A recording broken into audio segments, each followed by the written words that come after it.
AfriForum vra die FSA om Fikile Mbalula te straf en Israel 4 missiele op Amerikaanse vliegdekskip af.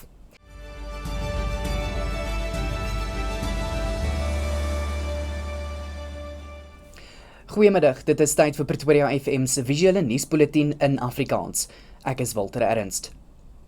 Die burgerregteorganisasie AfriForum het vandag die Mbalula dossier bekendgestel wat beweringe van bedrog, geldwasery en korrupsie teen die sekretaris-generaal van die ANC, Fikile Mbalula, uiteensit. AfriForum sê Mbalula se roekelose optrede en beledigende uitsprake teen westerse lande Suid-Afrika aan moontlike Amerikaanse sanksies blootstel. Die organisasie wil die FSA oortuig om nie die land te straf nie, maar Mbalula persoonlik verantwoordbaar te hou onder die Magnitsky-wet. Advokaat Gerry Nel sê die dossier is aan die nasionale vervolgingsgesag voorgelê en AfriForum oorweeg privaat vervolging indien die NVG nie optree nie. Ons sê dat hier is 'n ongekompliseerde vervolging. Daar's 'n minister, daar's 'n diensverskaffer aan 'n minister, daar's geld wat oorhandig word, wat eers terugbetaal word nadat dit in die media rigbaar geword het. Ons sê die blote feit dat daar nie vervolg is nie, wys op die irrasionaliteit van die NVG se beslissing om nie te vervolg nie. Ons dink as 'n nuwe NVG hoof en ons dom nou genader, ons moet glo dat hy 'n verskil gaan maak. Die Wes-Kaapse Hooggeregshof het uitspraak voorbehou in 'n groot omgewingsgeding waarin Outokwa Fisheries Primary Cooperative, The Green Connection en Natural Justice, Total Energy se toestemming vir ultra-diepsee-olie en gasboorwerk in die diep westelike Oranje kom, sowat 200 km van die Wes-Kaapse kus teenstaan. Die aansoekers voer aan dat die goedkeuringsproses gebrekkig en ongrondwetlik was en dat sulke projekte onvoorspelbare en langdurige omgewingsimpakte het.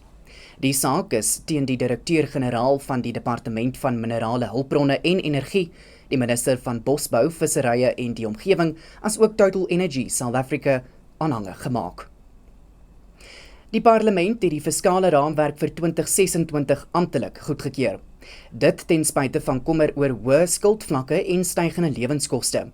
Die voorsitter van die nasionale vergadering se staande komitee oor finansies, Mokhadi Machaba, het gesê dat die raamwerk staatsfinansies sal stabiliseer, maar sy het erken dat ekonomiese groei steeds te stadig is om werkloosheid te takel. Hoewel al die provinsies die voorstel steun, het kenners gewaarsku dat skuldverpligtinge en staatssalarisse noodsaaklike ontwikkeling sal strem. Die parlement het 'n beroep op dringende hervormings en beter befondsing gedoen vir munisipaliteite om dienslewering te verbeter. Die departement van water en sanitasie sê die Wes-Kaap het minstens 6 maande se water in sy damme oor voordat hulle leeg raak. Die 6 grootste damme staan tans gemiddeld op 48,8% met die Tewaterskloof-dam wat 51% van die provinsie se water verskaf, wat tans net 47,4% water oor het.